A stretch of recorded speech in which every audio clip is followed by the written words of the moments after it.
Hello friends, my name is Ajit and welcome back to Mechanical Adda online learning platform. So friends, इस video के लिए आप लोग काफ़ी दिनों से इंतज़ार कर रहे थे, तो थोड़ा सा बिजी शेड्यूल था, उस वजह से थोड़ा लेट। लेकिन अब आपके लिए इस वीडियो में हर एक चीज़ बताने जा रहा हूँ, ठीक है।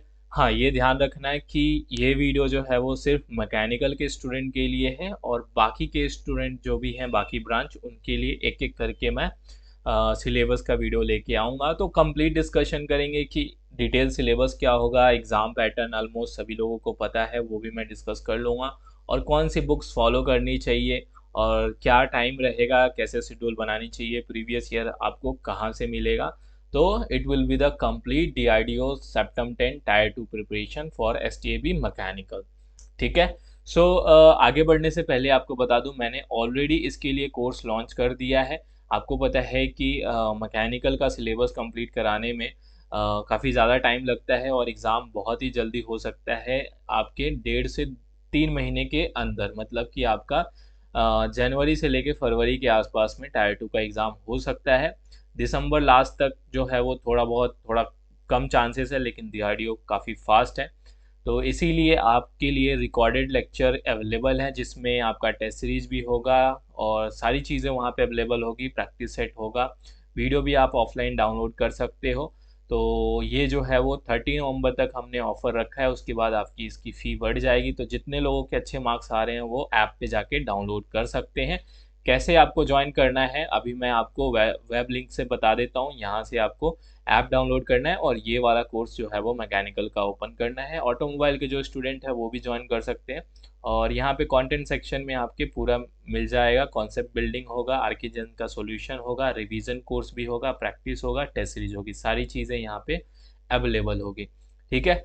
और प्रीवियस ईयर की बात करें तो प्रीवियस ईयर का ये वीडियो ज़रूर देखना है। इसमें टोटल 91 क्वेश्चन मिले थे, बाकी के जो हैं वो आपको कमेंट सेक्शन में भी मिल जाएंगे, ठीक है। ये एनालिसिस वीडियो है, इसमें हर एक क्वेश्चन है, ठीक है। और इस पे मैं MCQ के फॉर्म में आपको वीडियो लेके आने वाला हूँ, तो वो आपके लिए ज़्यादा यूज़फुल होगा। इसी आपके एनालिसिस के जो वन लाइनर क्वेश्चन आपको मेमोरी बेस्ड मिलते हैं, उसको MCQ के फॉर्म में बताऊँगा।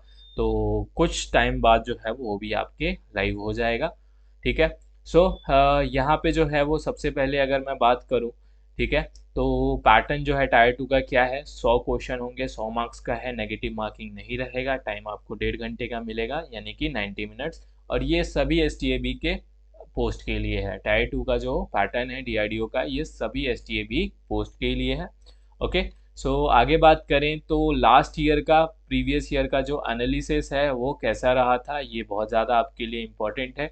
जो भी अभी आपको वीडियो दिखाया उसमें जितने भी क्वेश्चन मिले थे, तो उस हिसाब से आउट ऑफ 100 का एनालिसिस किया है। कुछ क्वेश्चन कमेंट में थे, तो एनालिसिस करने के बाद जो है वो फ्लूइड मैकेनिक्स और हाइड्रोलिक मशीनरी से 28 से 30 के आसपास। ये मैंने रेंज क्यों लिखा हुआ है, क्योंकि सारे क्वेश्चन नहीं है, तो इसके आसपास का रेंज लिख दिया गया हुआ है। बाकी उस वीडियो में आपको अच्छे से पता चल जाएगा, ठीक है। तो 23 से 25 फ्लूइड मैकेनिक्स के, 5 से 6 हाइड्रोलिक मशीनरी के।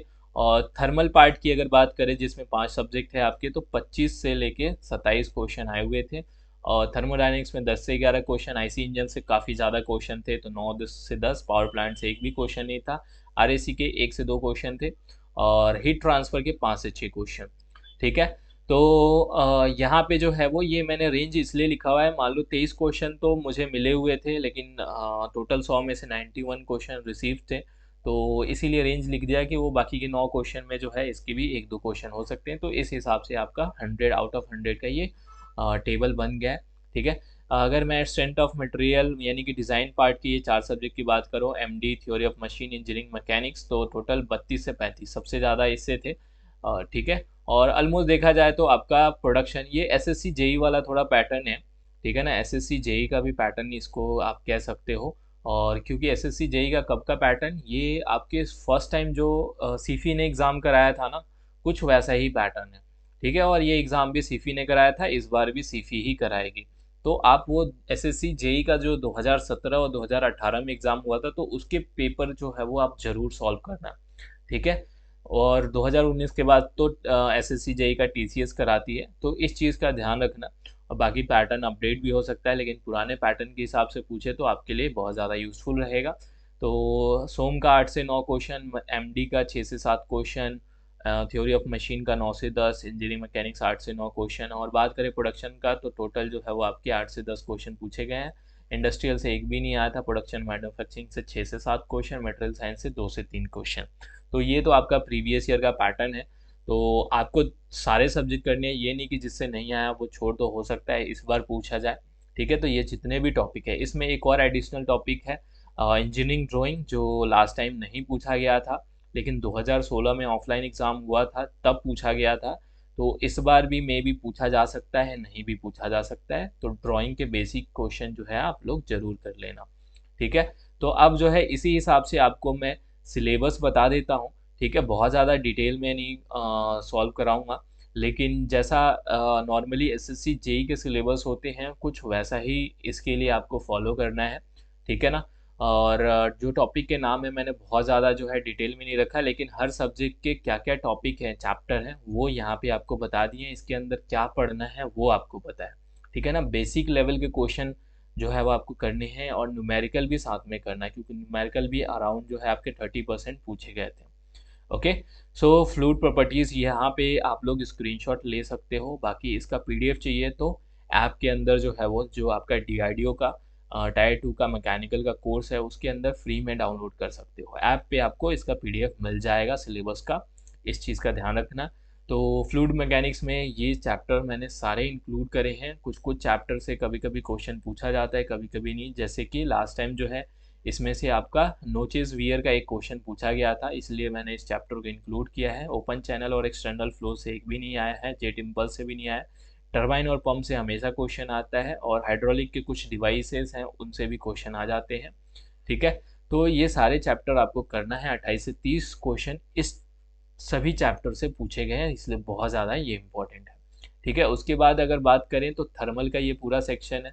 ठीक है ना। थर्मल से भी 26 से 27 क्वेश्चन पूछे गए थे लास्ट टाइम। तो पांचों सब्जेक्ट को एक साथ रखा हुआ है, चैप्टर के नाम लिखे हुए हैं जैसे जैसे क्वेश्चन पूछे गए थे। हीट ट्रांसफर से भी काफ़ी अच्छे खासे पूछे गए हैं। पावर प्लांट से एक भी नहीं आया है, लेकिन करके जरूर जाना है। ठीक है, आरएसी का हो गया। उसके अलावा थर्मोडायनेमिक्स में बेसिक कॉन्सेप्ट सबसे ज़्यादा इंपॉर्टेंट है। बेसिक कॉन्सेप्ट के अंदर ही मैंने गैस लॉज वगैरह को, जो आपके जो टॉपिक्स हैं वो मैंने इंक्लूड कर लिए, ये अलग से नहीं लिखा हुआ है। ठीक है, आपके जो बेसिक गैस लॉज होते हैं और थोड़े बहुत आपके मोल कॉन्सेप्ट के बारे में, तो ये सारा चीज़ बेसिक कॉन्सेप्ट के अंदर आता है। ये अलग से मैं इसलिए बता रहा हूँ, इस चीज़ का ध्यान रखना है, या आप अपने जो है वो सिलेबस के पीडीएफ में इस चीज़ को नोट कर लेना। ठीक है, मोल कॉन्सेप्ट का एक क्वेश्चन आया हुआ था, इसलिए आपको बता रहा हूँ। एनर्जी और एनर्जी इंट्रैक्शन, जो आपके वर्क और हीट हो गया, ये सारी चीज़ें, first law, second law, entropy and property of pure substance, इतना कर लेना काफ़ी रहेगा। आरएसी में वीसीआरएस और वीआरएस साइकिल हो गया, रेफ्रिजरेंट हो गया। और इसमें एक और चीज़ मिस हो गया है, इसमें ऐड कर लेना, इसमें मैं अपडेट कर दूंगा, जो कि एयर रेफ्रिजरेशन है। ठीक है ना, एयर रेफ्रिजरेशन जो है वो यहाँ पे मिस हो गया है। रेफ्रिजरेंट हो गया, रेफ्रिजरेंट इक्विपमेंट्स हो गए, तो ये सारी चीज़ें हो गई आपकी। और आईसी इंजन में 8 से 9 क्वेश्चन आए थे। थर्मोडायनेमिक के बाद सबसे ज़्यादा इसका वेटेज रखा था। तो बेसिक एयर स्टैंडर्ड साइकिल से, फ्यूल से क्वेश्चन हो गए। ठीक है, और उसके अलावा इन सभी चैप्टर से नहीं आते, छोटे छोटे चैप्टर हैं, लेकिन इसको भी आपको करके जाना है। कंडक्शन, कन्वेक्शन, कंडक्शन से सबसे ज़्यादा क्वेश्चन न्यूमेरिकल सिंपल सिंपल पूछे गए थे। एक जो है आपका हीट एक्सचेंजर का न्यूमेरिकल था। और रेडिएशन के बेसिक जो है आपके क्वेश्चन हो गए, जो थ्योरी क्वेश्चन होते हैं। तो ये सारी चीज़ें हो गई, आपका ये थर्मल सेक्शन हो गया। इसके बाद अगर मैं बात करूँ तो आ जाता है नेक्स्ट जो है आपका सोम हो गया, इंजीनियरिंग मैकेनिक्स और theory of machine and machine design. ये भी आपका सबसे ज़्यादा वेटेज वाला है, 32 से 34 क्वेश्चन पूछे गए थे। ठीक है, और वेटेज अभी आपको मैंने दिखाया था स्टार्टिंग में कि सभी के ऑलमोस्ट बराबर वेटेज थे। मशीन डिज़ाइन का थोड़ा कम था, बाकी सभी के 8 से 9 क्वेश्चन का वेटेज था। ठीक है, तो ये सभी चैप्टर जो है सोम में, मैकेनिक्स में, सारे के सारे इंपॉर्टेंट है। ठीक है, क्योंकि हर एक चैप्टर से एक एक ना क्वेश्चन आया हुआ है। ठीक है, तो ये सभी चैप्टर आप कर लेना। उसके अलावा अगर लास्ट में जाए, जो बचता है आपके प्रोडक्शन, मैन्युफैक्चरिंग, इंडस्ट्रियल, इंडस्ट्रियल से एक भी क्वेश्चन नहीं आया, इसलिए मैंने डिटेल में चैप्टर नहीं लिखे। ठीक है ना, तो आप लोग बेसिक जो है वो इंडस्ट्रियल पढ़ लेना है। उसके अलावा कैड कैम से भी नहीं आया हुआ है, सबसे ज़्यादा जो है कास्टिंग, वेल्डिंग से आया हुआ है, मशीनिंग से क्वेश्चन इससे 5 से 6 आए हैं, तो बहुत ज़्यादा जो है वो ये इम्पोर्टेंट जो है वो नहीं है, लेकिन पढ़ के ज़रूर जाना है। हाँ, जिससे ज़्यादा क्वेश्चन आ रहे हैं उस पे आपको ज़्यादा मेहनत करना है, उस पे ज़्यादा प्रैक्टिस करना है। ठीक है, इस चीज़ का ध्यान रखना है। जैसे एसएससी जेई के लिए आप इस चैप्टर को एक तरह से इग्नोर करके जाते हो, पढ़ के जाते हो, लेकिन बहुत ज़्यादा इस पे फोकस नहीं करते हो, क्योंकि इसका जो सिलेबस है वो बहुत ज़्यादा वास्ट है। ठीक है, उसके अलावा मटेरियल साइंस कर लेना, 2 से 3 क्वेश्चन पूछे जाते हैं। ठीक है, तो इसमें प्रॉपर्टी ऑफ मटेरियल हो गया, मटेरियल टेस्टिंग हो गया, crystal structure, iron carbon diagram, heat treatment, ferrous and non ferrous. ठीक है, और इसमें जो इम्पोर्टेंट है ना वो आपका मेट्रोलॉजी और मेजरमेंट है, कास्टिंग वेल्डिंग है और मशीनिंग है, ये ज़्यादा इंपॉर्टेंट है। ओके, तो यहाँ से आपका सिलेबस फिनिश होता है। अब आप पूछोगे कि सर पढ़ना कैसे है, तो देखो टाइम जो है वो डीआरडीओ बहुत जल्दी एग्ज़ाम लेने के चांसेस है, तो मिनिमम आपके पास 1.5 महीने का टाइम है और मैक्सिमम 3 महीने का हो सकता है। तो इसीलिए आपको इस पे ज़्यादा से ज़्यादा टाइम, अगर दूसरे एग्ज़ाम के साथ में तैयारी कर रहे हो तो इसको जो है वो कंटिन्यूअस रखना होगा। अगर आपका बहुत ही अच्छा नंबर आ रहा है टायर 1 में, ठीक है, क्योंकि उसमें आपको रिजल्ट में ही पता चलेगा, पहले तो पता नहीं चलेगा। तो आपके जो एक्सपीरियंस है एग्ज़ाम में बहुत अच्छा नंबर आ रहा है, तो बिल्कुल इस पे आप जी जान लगा दो, क्योंकि सिलेक्शन जो है वो इसी के मार्क्स पे होगा। ठीक है, अब बहुत सारे बच्चे पूछेंगे कि सर बुक्स क्या प्रीफर करें, तो देखो बुक्स के लिए आप 2 चीज़ें हैं, एक प्रैक्टिस के लिए और एक कॉन्सेप्ट के लिए। कॉन्सेप्ट के लिए कोई ऐसी बुक नहीं आती, अगर आपको मिलता है मार्केट में कि डीआरडीओ टायर 2 मैकेनिकल के लिए, तो वो गलती से भी आप बुक परचेज मत करना। ठीक है ना, क्योंकि उसमें जो है ऐसे कॉपी पेस्ट डाटा होते हैं। ठीक है, और बहुत ही कम कंटेंट होता है। तो कॉन्सेप्ट के लिए या तो आप अपने कोचिंग नोट्स प्रीफर करो या आप सब्जेक्ट वाइज बुक्स प्रीफर करो, लेकिन उसमें बहुत ज़्यादा टाइम लगेगा उसको कवर करने में। प्रैक्टिस के लिए आप एसएससी जेई इसरो इन सभी के प्रीवियस ईयर ज़रूर करो, और उसके अलावा जितने भी ए जेई एग्ज़ाम हैं उनके क्वेश्चन ज़्यादा से ज़्यादा प्रैक्टिस करो। कोई भी बुक ले सकते हो। हाँ, जिस बुक में बहुत ज़्यादा एरर होता है तो क्या एरर है वो आपको पता होना चाहिए। ठीक है ना, तो इस चीज़ का ध्यान रखना है। पहले जो है आपको सिलेबस कंप्लीट करना है, उसके बाद प्रैक्टिस करना है। एक एक सब्जेक्ट का भी कर सकते हो, लाइक एक सब्जेक्ट का आपने अपना कॉन्सेप्ट क्लियर किया तो उस सब्जेक्ट का प्रैक्टिस करो, फिर नेक्स्ट सब्जेक्ट स्टार्ट करो, साथ में रिवीजन करते जाओ। तो ये फॉर्मूला जो है वो अप्लाई कर सकते हो। अदरवाइज आप जो है वो टायर 2 का डायरेक्ट कोर्स ज्वाइन कर सकते हो, आपका टाइम जो है वो कम टाइम में ज़्यादा चीज़ें कवर कर पाओगे। ठीक है, यही आपके ऑनलाइन कोचिंग या ऑफलाइन कोई भी कोचिंग कर सकते हो। ठीक है, तो उसका फ़ायदा यही है कि कम टाइम में जब आपको ज़्यादा से ज़्यादा चीज़ें करना हो तो वो आपके लिए एडवांटेज होता है। ठीक है, अब अगर मैं बात करूँ प्रीवियस ईयर का, तो प्रीवियस ईयर अभी आपको एनालिसिस दिखा दिया, वीडियो का लिंक दिखा दिया कि ये प्रीवियस ईयर का, इसका पिन कमेंट में या डिस्क्रिप्शन में दोनों में से कहीं मिल जाएगा। और वैसे भी आप जाके प्लेलिस्ट में भी इसको आप ढूंढ सकते हो, तो लिंक डायरेक्ट मैं पिन कमेंट में प्रोवाइड कर दूंगा, तो आपको ढूंढना नहीं पड़ेगा। ठीक है, तो और पीडीएफ इसका चाहिए होगा प्रीवियस ईयर का, तो वो मैंने ऐप पे टायर 2 मैकेनिकल के कोर्स के अंदर अपलोड कर दिया है। ठीक है, सिलेबस का भी वहाँ पे फ्री में पीडीएफ डाउनलोड कर पाओगे। ओके, तो ये जो है वो आपको कंप्लीट तैयारी अगर करनी है तो फटाफट ऐप डाउनलोड करना है और कोर्स को ज्वाइन कर लेना है। 30 नवंबर तक आपके लिए ऑफर रहेगा।